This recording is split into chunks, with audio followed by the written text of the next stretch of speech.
Eu convido você agora a abrir a palavra do Senhor em Esdras, capítulo 3.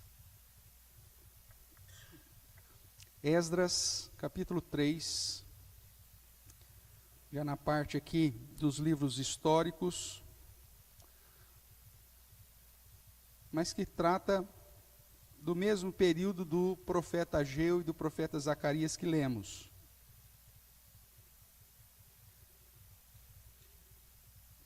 Esdras capítulo 3,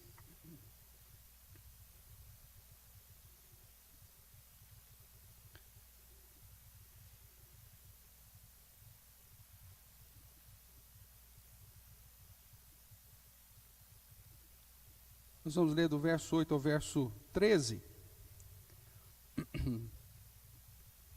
que nos diz assim, Esdras capítulo 3, de 8 a 13. No segundo ano da sua vinda à casa de Deus em Jerusalém, no segundo mês, Zorobabel, filho de Sealtiel, e Jesua, ou Josué, dependendo da sua tradução, filho de Josadac, e os outros seus irmãos, sacerdotes e levitas, e todos os que vieram do cativeiro a Jerusalém, começaram a obra da casa do Senhor. E constituíram levitas da idade de 20 anos para cima, para a superintenderem. Então se apresentaram Jesua com seus filhos e seus irmãos, Cadmiel e seus filhos, os filhos de Judá, para juntamente vigiarem os que faziam a obra na casa de Deus, bem como os filhos de Henadad, seus filhos e seus irmãos, os levitas. Quando os edificadores lançaram os alicerces do templo do Senhor, apresentaram-se os sacerdotes paramentados e com trombetas, e os levitas, filhos de Asaf, com símbolos, para louvarem o Senhor segundo as determinações de Davi, rei de Israel. Cantavam alternadamente, louvando e rendendo graças ao Senhor com essas palavras: Ele é bom, porque a sua misericórdia dura para sempre sobre Israel. E todo o povo jubilou com altas vozes, louvando ao Senhor por se terem lançado os alicerces da sua casa. Porém, muitos dos sacerdotes e levitas e cabeças de família já idosos, que viram a primeira casa, choravam em alta voz, quando à sua vista foram lançados os alicerces desta casa. Muitos, no entanto, levantaram as vozes com gritos de alegria, de maneira que não se podia discernir as vozes de alegria das vozes do choro do povo, pois o povo jubilava com tão grandes gritos, que as vozes se ouviam de muito longe. Vamos orar mais uma vez? Ó Deus de amor, mais uma vez nós queremos te dar graças pela leitura da tua palavra, ó Deus, e clamamos para que o Senhor, na tua graça e misericórdia, fale ao nosso coração, teu Santo Espírito nos edifique, que possamos aprender um pouco mais de ti, da tua palavra, e colocar tudo isso em prática para a honra e glória do teu nome e para o nosso próprio bem. Usa-me, apesar de mim mesmo, ó Deus, fale ao meu coração, o coração dos meus irmãos e irmãs, e assim, ó Deus, possamos sair daqui todos edificados pelo Senhor. É o que nós clamamos no nome santo, poderoso de Jesus. Amém. Eu convido você a manter a sua Bíblia aberta aí e voltar uma página comigo para o verso 1 do capítulo 3, que diz assim: E chegando o 7º mês, estando os filhos de Israel já nas cidades, ajuntou-se o povo como um só homem em Jerusalém. Eu creio que você se lembra da sequência que nós fizemos, no último domingo, no culto matutino, nós trabalhamos justamente com esse tema, mostrando que o povo havia voltado do cativeiro, e agora então estavam se preparando para a reconstrução do templo. No verso 8 começa já um novo período, por isso ele data novamente, no segundo ano da vinda à casa do Senhor, ou seja, no segundo ano do retorno, que é justamente o mesmo período que nós vemos lá nos profetas, quando diz, no segundo ano do rei Dario. Você lembra da leitura? refere-se a esse mesmo período. E aqui eles haviam começado a reconstrução do templo. E havia um sentimento de conflito entre o povo. Os mais idosos que haviam visto a primeira construção, que se lembraram da primeira construção, que era do templo de Salomão, ao ver o lançar dos alicerces, começaram a chorar e a lamentar, falando, meu Deus, esse negócio não vai ficar bom. O primeiro sim, que era bonito demais. Olha só o alicerce que eles lançaram. E começaram a chorar. O saudosismo, né? Pessoas que vivem do passado. Pessoas que só vivem lá 70 anos atrás. Enquanto que os novos, muitos deles nascidos no exílio, nascidos numa terra que não era deles, pelo simples fato de voltar ao Senhor, estavam gritando de júbilo ao Senhor. E é justamente depois desse contexto que você tem as palavras lá dos profetas. Inclusive, tanto Ageu quanto Zacarias vai chamar a atenção do povo. Nós vemos Zacarias falando assim, não despreze o humilde começo. Não despreze o alicerce que foi lançado, porque essa obra é a obra do Senhor, e a glória dessa casa vai ser melhor. Eles estavam esperando riquezas, beleza material. Por isso que lá em Zacarias Deus fala, eu sou o Deus de todo ouro, de toda prata. Não fique preocupado com a beleza do negócio, mas fique preocupado com a glória dessa casa. E a glória da segunda casa vai ser melhor, como eu já disse, porque Cristo esteve ali. Mas o povo estava desprezando esse começo. Então Zacarias vem e chama atenção. E Ageu vem e diz, olha, essa obra é minha. É eu que sustento, é eu que estou com vocês. Zorobabel e Josué, ou Zorobabel e Jesua, que é o nome é o mesmo, é a mesma radical, eram fortalecidos pelas profecias do Senhor, dizendo assim, não desista, vão até o fim.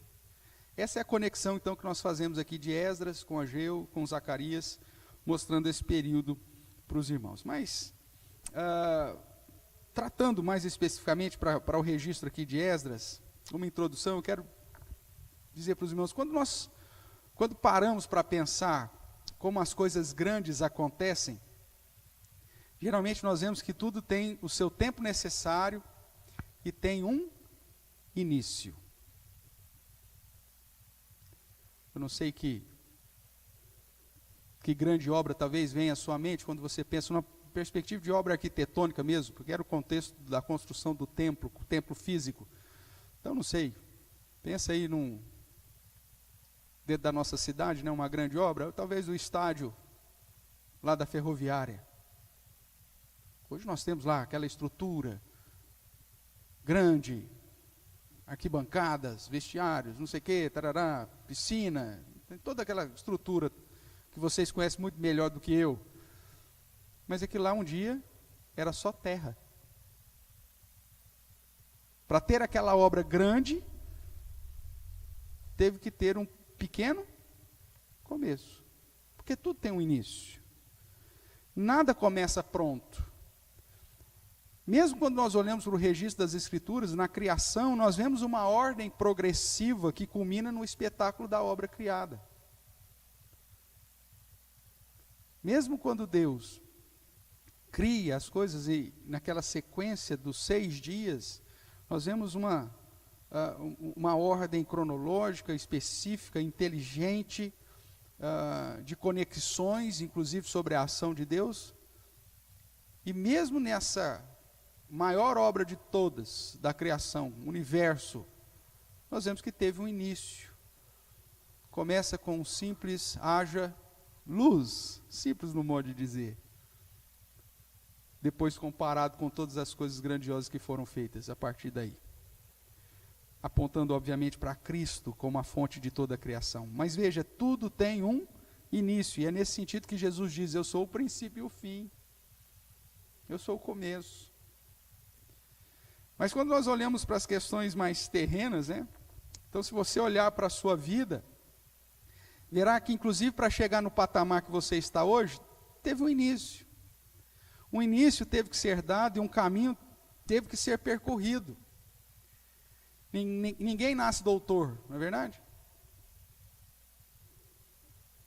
Ninguém já nasce com o diploma na mão, ou ninguém nasce sabendo uma certa profissão, ou tendo uma certa habilidade.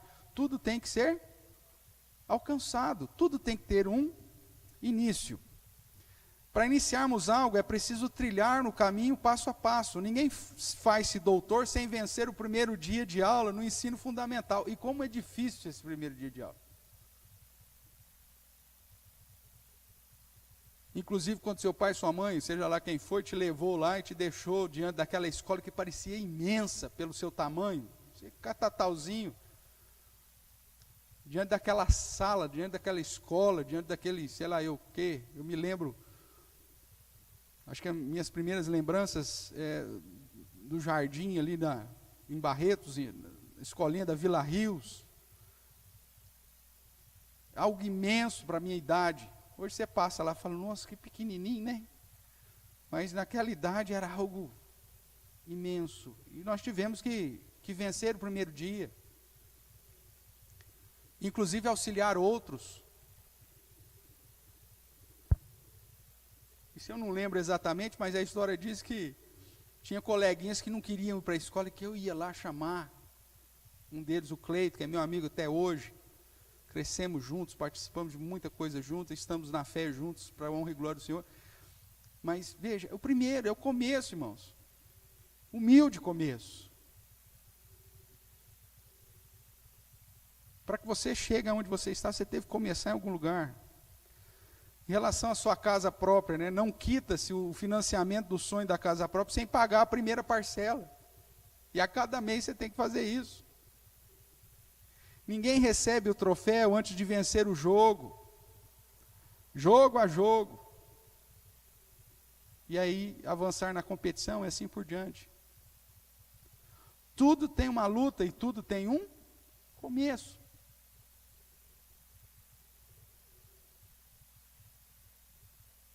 Hoje talvez nós temos algumas facilidades, né, em relação à questão de culinária. Mas eu fico imaginando, há tempos atrás, quando nós não tínhamos tanto produtos industrializados, e as pessoas viviam daquilo que tinham em casa, da sua própria criação, da sua própria plantação, para que depois de um determinado momento do ano pudesse colher ou pudesse matar algum dos seus animais para poder ter lá um belo almoço ou um belo jantar. Mas para que você tivesse lá aquele belo peru, belo leitãozinho, teve que ter um começo. Sempre é assim. Tudo tem um começo. Com isso eu quero dizer, irmãos, que para alcançarmos o objetivo, é preciso dar o primeiro passo, em qualquer área da vida, em qualquer situação. Seja num relacionamento interpessoal, seja na questão profissional, seja na construção de algum bem, tudo você tem que dar o primeiro passo. E muitas vezes o primeiro passo é algo aparentemente sem importância. Olhando aqui para o contexto, eles tinham lançado simplesmente o alicerce. Eu já comentei isso com vocês em um outro momento de estudo. O que serve o alicerce? Se você parar ali.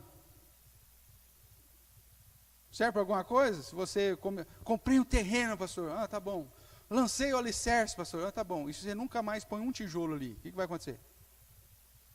O mato vai tomar conta, aquilo lá vai se deteriorar. Pode ser o maior alicerce que você já tenha visto. Pastor, eu vou construir uma casa aqui de 1000 metros quadrados, é o alicerce. Tá, e daí? Se você parar nisso, vai ficar nisso, não muda nada.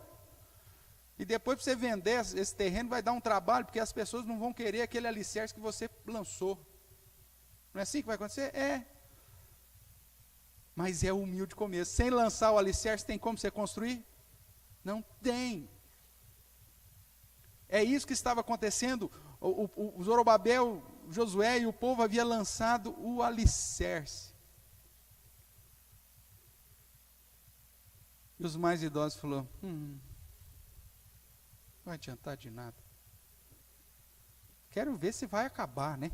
Porque você sempre tem uruca na vida, né? Na sua família tem o cara, se estiver aqui não aponta não, mas sempre tem o cara que você chega e fala assim, olha, vou fazer tal coisa. A pessoa, eu estou pensando em emprestar não sei o que, eu estou juntando não sei o que, vou comprar não sei o que. Sempre tem aquele que despreza o humilde começo.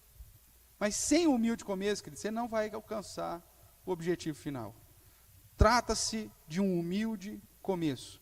O início das coisas muitas vezes é algo sem importância, mas Deus olha para o povo de Israel e diz, não despreza o humilde começo. Porque é através desse humilde começo que Deus vai fazer grandes coisas. Trata-se, irmãos, de suportar o trabalho duro, para depois desfrutar do conforto e sossego, consequentemente de todo esforço. Quem já teve a oportunidade de abrir aqui um alicerce, sabe do que eu estou falando, do quão duro esse trabalho é. Deus já me permitiu abrir alguns alicerces na vida.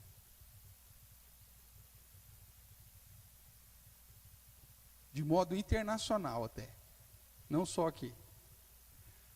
E não é fácil. Mas quando você vê as coisas construindo e as coisas chegando ao final, quando você tem a oportunidade, depois de ver a obra concluída, mesmo que não foi você que colocou lá o último tijolinho, não importa, mas você fez parte daquilo lá, e se não fosse o seu humilde começo, aquele negócio não estaria pronto.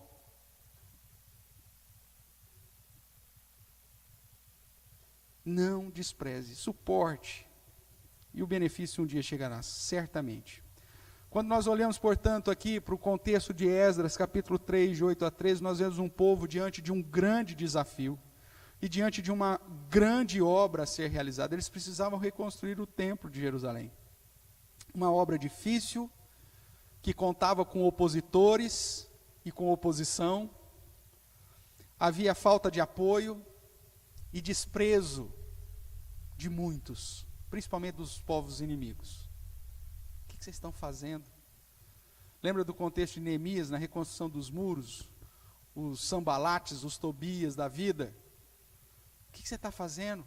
Você quer mudar toda a história? Você acha que você vai mudar o mundo? Acho. Essa era a palavra de Neemias. Acho. Porque essa obra não é minha, essa obra é do Senhor, e o Senhor me dará bom êxito. Era assim que Neemias respondia aos seus opositores. E Esdras registra que a reconstrução do templo não foi tão fácil como muitos imaginam, porque eles também tiveram oposição, e às vezes oposição de dentro do povo. Como é registrado, os idosos olharam para o alicerce e falaram assim, meu Deus do céu, e choraram. Não foi simplesmente uma reprovação, foi um lamento. E isso poderia conduzir muitas pessoas a desanimar da obra. Porque não é assim que acontece? Quando você começa a fazer alguma coisa lá na sua casa, e de repente alguém que você respeita, alguém que é idoso, alguém que você tenha uma certa consideração, e a pessoa começa a lamentar por aquilo que você está falando, não era isso que eu esperava de você. Já pensou essa situação? Isso desanima. Isso pode fazer com que o projeto termine antes de começar. Mas aí vem a palavra do Senhor lá em Ageu, e aí vem a palavra do Senhor lá em Zacarias e diz assim, eu estou com você. Você vai começar e você vai terminar. E as pessoas que estão desprezando vão ver o prumo na sua mão, o negócio acabado. Não desanime, eu estou contigo, não temais. Ser forte e trabalhai. Olha que coisa fantástica, irmãos. Quando você sabe que está fazendo aquilo que Deus colocou no seu coração, pode se levantar qualquer oposição, mas você vai estar com essa palavra ecoando na sua mente. Ser forte e trabalhai, pois eu sou contigo. E aí não tem o porquê da gente temer. E mesmo que as pessoas começam a levantar um lamento, o nosso grito de júbilo vai sobrepor. Por isso que o texto diz que o grito de alegria era tão grande, ouvido de tão longe, que não dava para distinguir quem estava lamentando e quem estava se alegrando. Quando as pessoas começarem a lamentar sobre a obra que você está fazendo para o Senhor, comece a louvar ao Senhor mais alto do que o choro, irmãos. Porque você tem a certeza de que o Senhor é que vai te dar o bom êxito. Eles estavam diante dessa obra difícil. E nós sabemos que na vida sempre teremos opositores, pessoas para nos desprezar, pessoas para nos desencorajar a caminhar. E às vezes o nosso grande inimigo é o nosso próprio coração, né? Nós temos os opositores, mas muitas vezes nós temos a oposição dentro de nós. Você tem que lutar inclusive contra isso para chegar no final da obra. O registro minucioso de Esdras nos traz detalhes preciosos de como lidar com esses desafios, irmãos, e fazer a obra que o Senhor nos confiou. Como nós lemos, eles estavam no segundo ano, no segundo mês, período posterior às festividades da Páscoa, da festa dos pães asmos, das primícias. Eles tinham uma promessa, a reconstrução do templo, eles tinham um desejo, mas precisavam vencer a inércia, eles precisavam dar o primeiro passo. Vencer o desafio do humilde começo. Eles precisavam começar.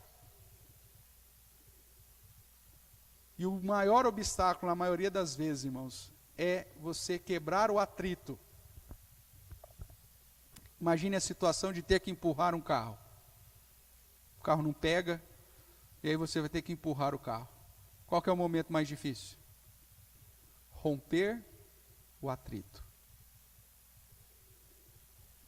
Pois na hora que você consegue romper o atrito, dependendo do terreno que você está, depois você só vai acompanhando o próprio movimento do carro. Já experimentou isso? Mas na hora de romper o atrito, o que tem que fazer? Força. Ali é um momento crucial. E na nossa vida é isso. Muita gente não sai do lugar porque não consegue romper o atrito. Ela começa a olhar e ver as dificuldades antes mesmo de começar. Isso serve para o curso da faculdade que você vai fazer, isso serve para o seu casamento, isso serve para iniciar um projeto, para começar um empreendimento, seja lá o que for, ou até mesmo para realizar a obra que o Senhor nos confiou.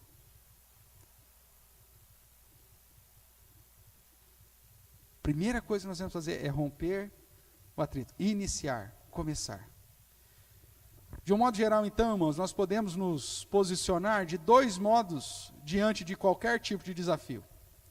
Principalmente daqueles que exigem de nós o ânimo para suportar o humilde começo. E Esdras nos apresenta, portanto, as posturas possíveis diante do humilde começo. Todos nós temos desafios. Seja na sua vida pessoal, seja na sua vida profissional, seja no seu ministério, no serviço que o Senhor te confiou. E diante desses desafios, existem duas posturas possíveis diante desse humilde começo. Vamos ver quais são. Primeira, um envolvimento visionário. Fazer parte da história. Entender que aquele projeto é de Deus e falar, eu não vou perder essa oportunidade. Eu quero fazer parte desse povo, eu quero estar dentro desse time, eu quero estar atuante. Aqueles que têm um envolvimento visionário, irmãos, eles reconhecem o desafio, eles planejam, eles tomam as decisões e resolvem fazer cada um a sua parte. Eles são contados entre aqueles que se dispõem a romper o atrito. Irmãos, nós temos um desafio, nós precisamos fazer tal coisa. Opa, conta comigo. Para onde que empurra? Para que lado que empurra?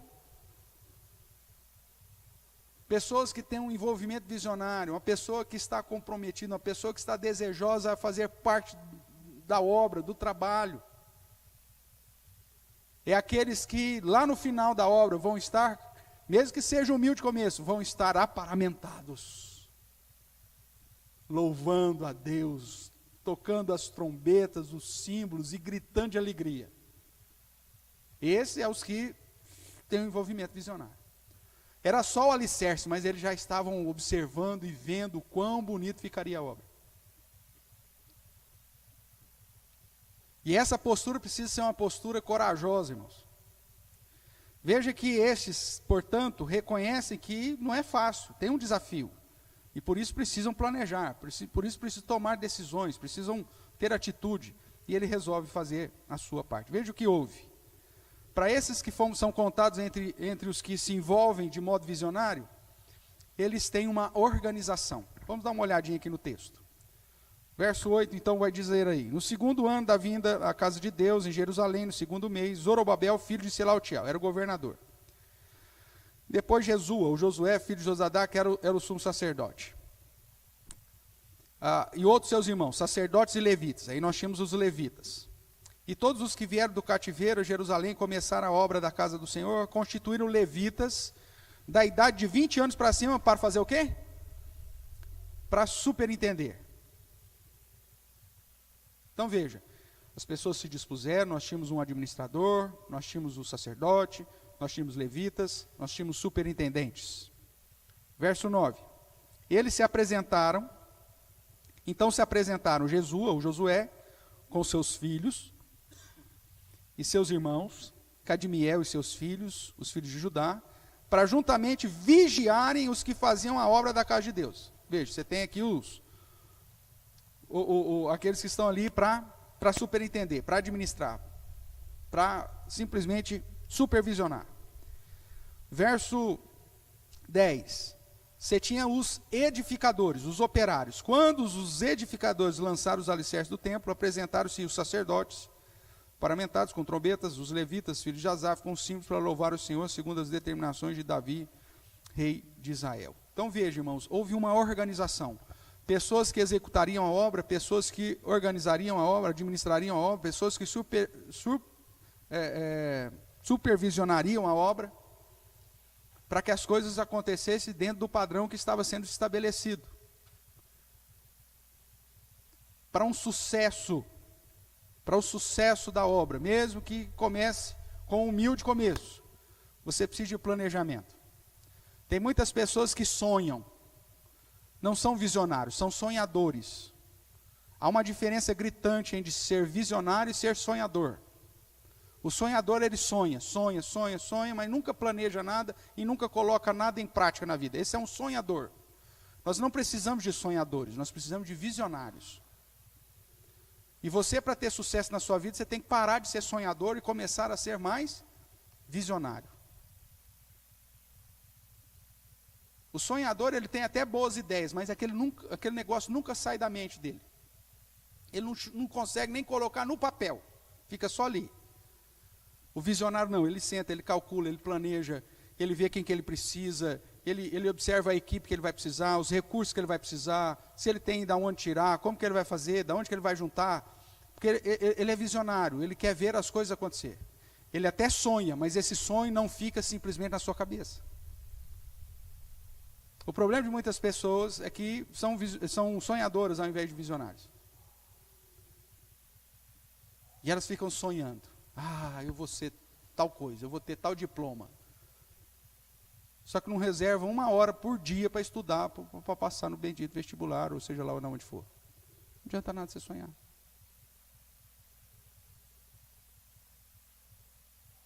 O sonho, para ser concretizado, ele precisa de envolvimento visionário, que vai planejar, que vai organizar, que vai fazer tudo o que tem que fazer.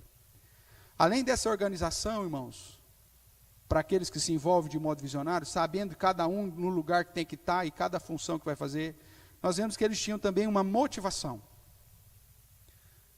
Motivação é aquilo que nos conduz a colocar em prática, a mover a ação. E eles começaram o templo do Senhor. Veja aí o que vai dizer o verso 10. Quando os edificadores, depois de toda essa organização, lançaram os alicerces do templo, apresentaram-se os sacerdotes, e eu quero chamar a sua atenção para a expressão que vem agora, que é paramentados. Eles vestiram as suas estolas sacerdotais, Era como se fosse já a inauguração do templo, a consagração do templo.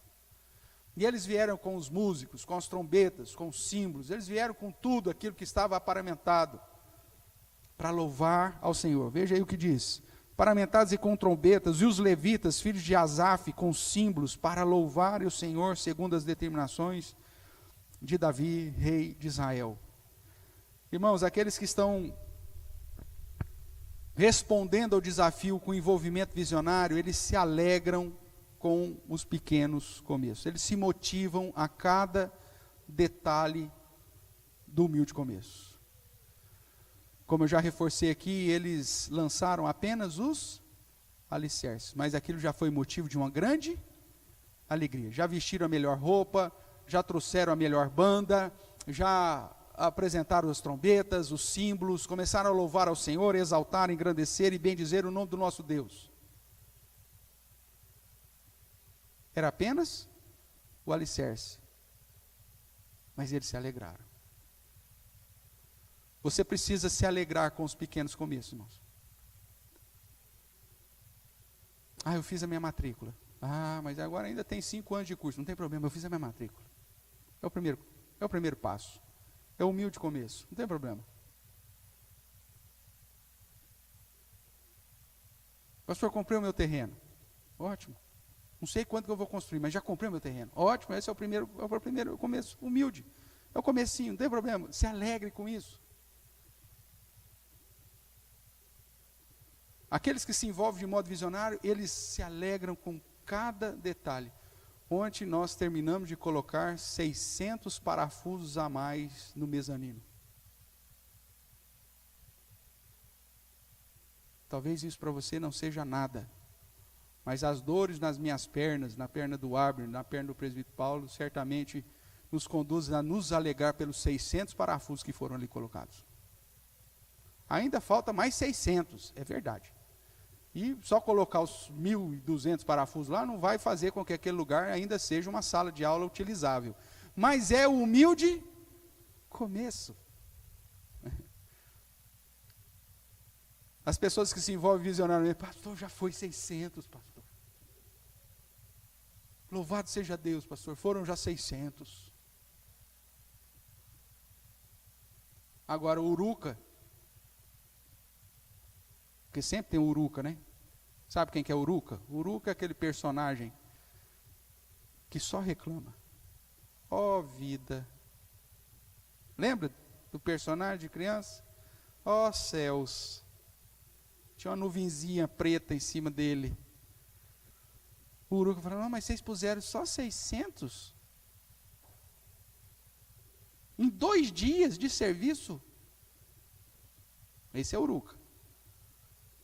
Agora, aquele que tem envolvimento visionário, fala assim, pastor, se eu pôr 600, então na semana que vem nós estamos juntos para não terminar esse negócio aqui.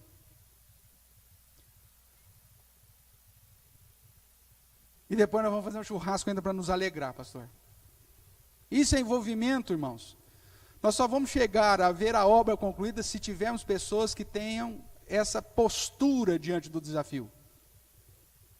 Agora tem gente que vem aqui na igreja só para ver, nossa, ainda está com pomba cantando aí? Nossa, ainda não pôs forro não, é? Nossa, ainda não terminou lá no fundo? A caçamba ainda está vazia? Puxa vida, ainda não pôs o sistema de som aqui?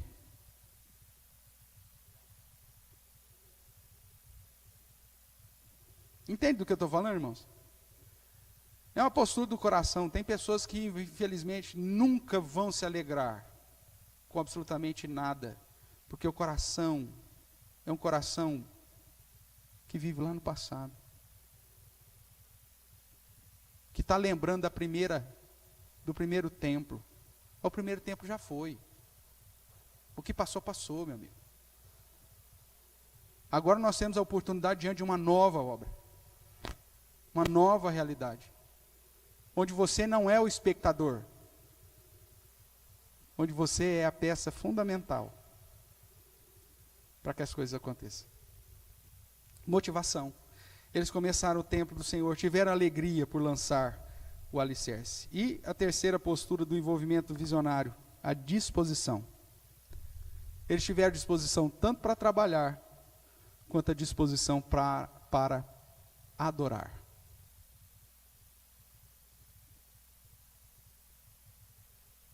É preciso essa dicotomia, irmãos. Tem gente que tem disposição só para trabalhar. Aí na hora que você chamou, vai ser a inauguração, vamos lá, vamos alegar. Não. Você precisa dessas duas coisas.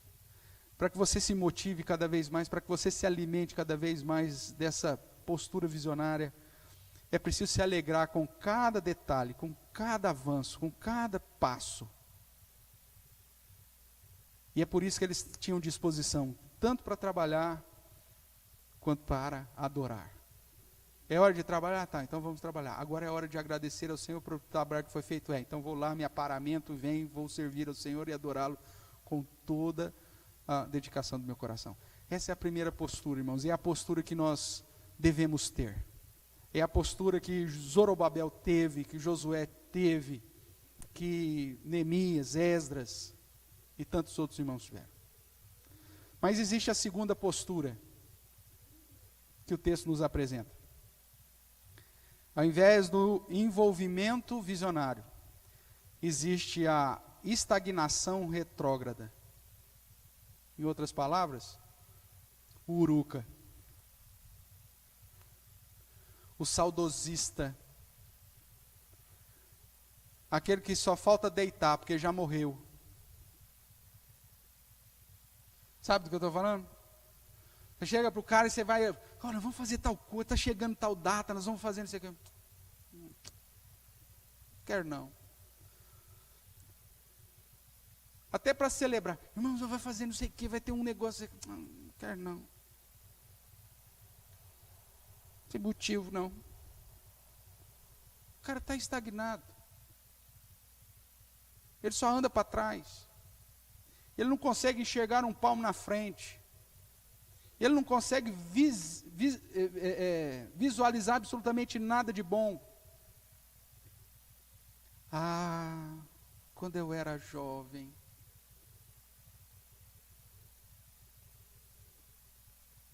A palavra do Senhor diz que o Espírito Santo de Deus nos renova, que os nossos velhos ainda darão frutos.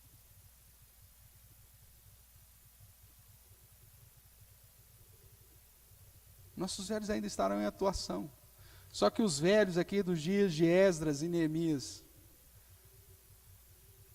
eram a encarnação da estagnação retrógrada.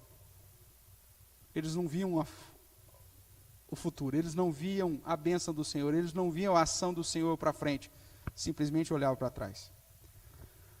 Para muitos, o desafio e a oportunidade de fazer história, ao invés de ser uma oportunidade, é uma ameaça.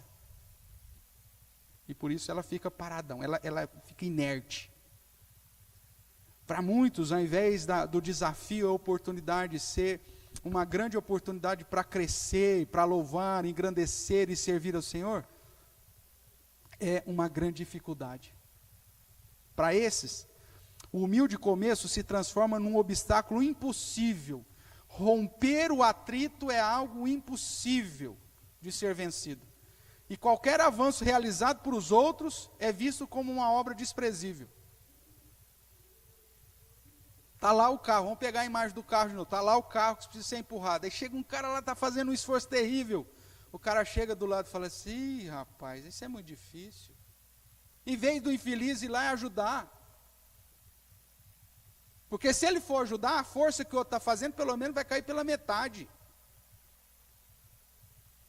E a probabilidade do carro começar a andar é muito maior. Mas o cara fica do lado assim, cruza os braços. Rapaz, não está mexendo nada. Ih, acho que não vai dar, hein? E o duro, que quando tem um caboclo que chega do lado e faz isso, dali a pouco tem 10, na mesma posição. E só um infeliz lá, saindo fumaça da sola do tênis, do sapato, queimando para fazer força, para tirar aquele bendito carro do lugar, e os outros ali, E rapaz, ele está fazendo muito esforço, hein? E não está acontecendo nada, hein? Retrógrado, estagnação.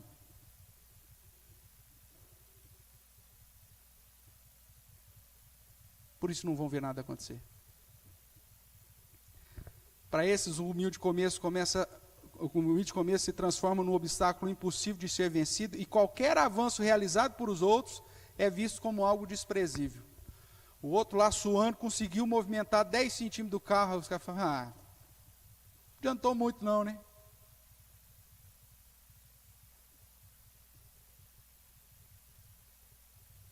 Irmãos, para esses, ao invés de organização, ao invés de motivação e disposição, existe a depressão. Ele parou de viver. O texto vai dizer que esses idosos, estagnados, saudosistas,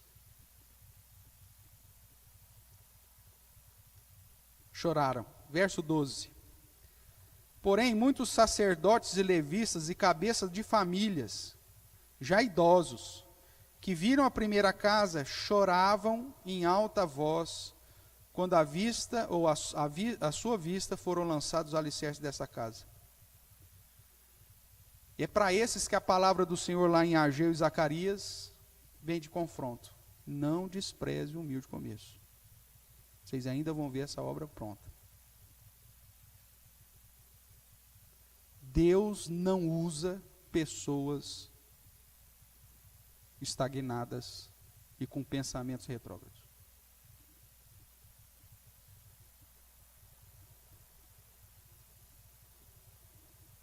Deus usa pessoas que têm um envolvimento visionário. E essas pessoas, o coração delas vai se enrijecendo de tal forma, irmãos, que elas, como reação, ao invés de júbilo, elas vão apresentar choro. Choravam em alta voz. Continue a leitura aí. Então, quando eles viram lançados, verso ainda 12, né? E viram a primeira casa, choravam em alta voz. Essa é a reação deles. Segunda, o desapontamento. Começam a desprezar aquilo que foi feito. É nesse sentido, eu vou fazer a comparação aqui com Zacarias. Se você quiser abrir lá comigo, tudo bem, senão só acompanha a leitura. Zacarias no capítulo 4, que nós lemos no início do nosso culto, o verso 10, é dito assim: pois quem despreza o dia dos humildes começos, esse alegar-se-á vendo o prumo na mão de Zorobabel. Aqueles 7 olhos são os olhos do Senhor que percorrem toda a terra. Deus sabe quem é aquele que se envolve e aquele que despreza. Mas aquele que tem a estagnação retrógrada, irmãos, ele tem desapontamento com os pequenos avanços das pessoas. Ele não tem palavra de incentivo, ele não tem uma palavra de motivação, ele não tem uma postura de ânimo. Tem pessoas que às vezes a própria realidade física dele talvez não o impeça de colocar a mão na massa, mas a boca dele ainda pode ser instrumento de bênção, cara.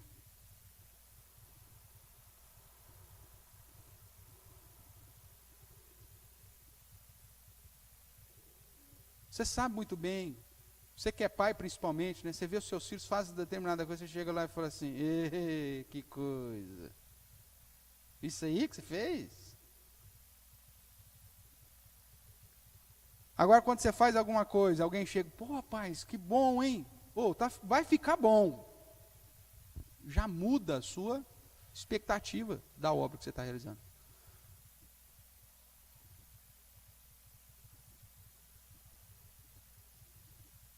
Agora, se eu brinco, né, com as mulheres, muitas vezes, o marido para fazer as coisas em casa é a coisa mais difícil do mundo. O atrito é imenso. Aí o dia que o cara resolve fazer alguma coisa, aí a mulher já põe defeito. Acabou contigo. Se a palavra for de depressão e desapontamento, já era. Agora, se a pessoa chega e fala, poxa, que legal, vai ficar bom. Aquilo te anima a fazer 2 vezes mais. Não é assim que acontece? É assim que acontece. Nós precisamos disso. Agora, aquele que está estagnado, de modo retrógrado, ele só vai ter desapontamento. Ele vai desprezar o humilde começo. E a terceira postura daqueles que estão estagnados é a alienação. Eles não conseguem olhar para aquilo que foi feito.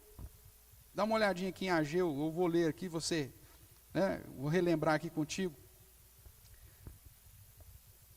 Eles não conseguem ver o que foi feito. Deus chega para esse povo e faz uma pergunta. Chega para os velhos, Verso 3.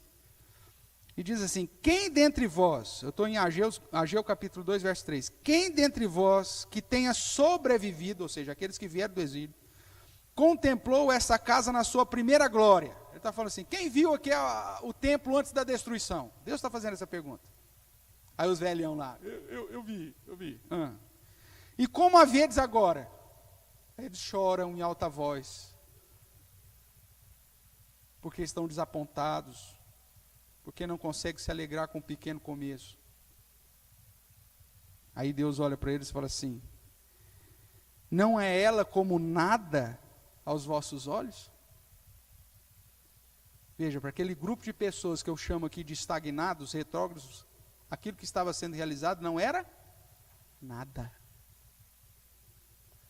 Toda aquela organização, toda aquela motivação, toda aquela disposição, para esse grupo aqui era nada. O próprio Deus está falando: não é nada. O próprio Deus responde para eles: vocês não estão achando que isso que vocês estão vendo aí não vale nada? E aí Deus continua: ora pois. Aí ele olha para o pessoal do envolvimento visionário. Pessoal do envolvimento visionário, Zorobabel, Josué, desanima não, cara. Ser forte, diz o Senhor. Josué, ser forte. O povo que estava trabalhando, os mais novos que estavam ali, os empreiteiros, os superintendentes, ser forte, diz o Senhor, e trabalhai, porque eu sou convosco, diz o Senhor dos Exércitos. Não dá bola para a torcida, não. Segue firme, que eu estou com vocês. Deixa a veiarada retrógrada chorando, lamentando, desprezando, desapontando. Segue, ser forte. Agora, eu estou falando aqui do velho e do jovem porque é o contexto. Hoje em dia, irmãos, tem tanto jovem estagnado de modo retrógrado, e tem tanto irmão idoso com envolvimento visionário, que é uma vergonha para essa geração. Ô geraçãozinha miserável essa que nós temos. Parece que já nasce morto. Nem para comer tem ânimo. Uma brincadeira que nós fizemos, que eu mencionei, eu acho que numa dessas devocionais, citando lá com a minha mãe. Fulano, quer curau? Quero. Então vai lá debulhar o milho. Não quero mais não. Uma preguiça, um desânimo, uma miséria. Hoje essa palavra de Deus vem para a geração mais nova, porque os mais idosos estão animados dentro da nossa geração. Você vê que você trata com as pessoas mais maduras na fé, porque a geração mais nova está numa perrenga só. Irmãos, só existe duas maneiras de você lidar diante do desafio: ou o envolvimento visionário, ou a estagnação retrógrada. De que lado você está? Como que você tem visto essa obra? Trazendo para a nossa realidade. Nós estamos começando um novo projeto. Nós estamos começando uma nova igreja. E talvez você que veio de outras igrejas, hoje nós temos aí pessoas que vieram de várias outras igrejas, esteja olhando para a primeira obra.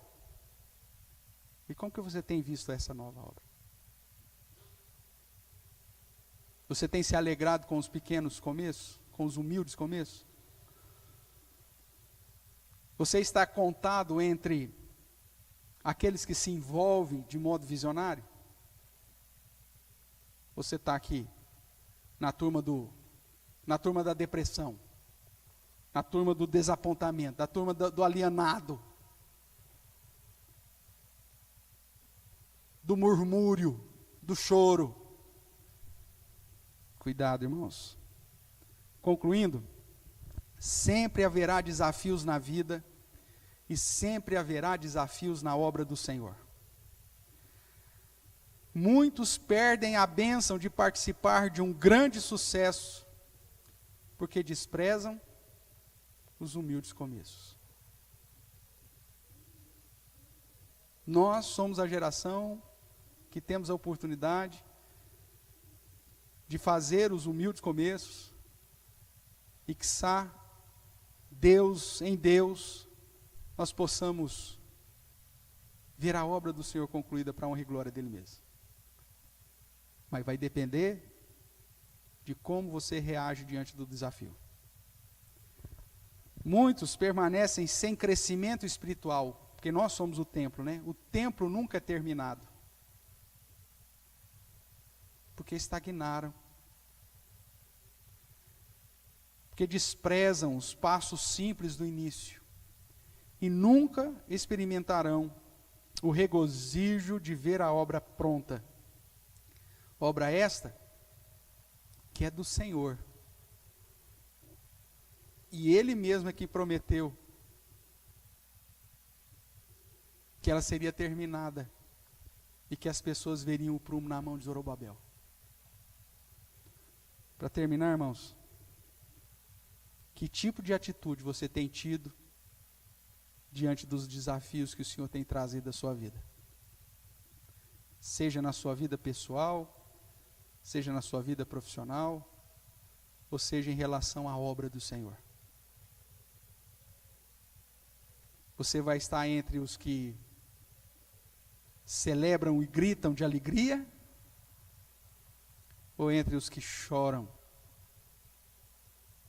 e lamentam e murmuram e desprezam os humildes começos? O desejo sincero do meu coração é que o Espírito de Deus mova o seu coração para que você esteja contado entre aqueles que estão envolvidos de modo visionário.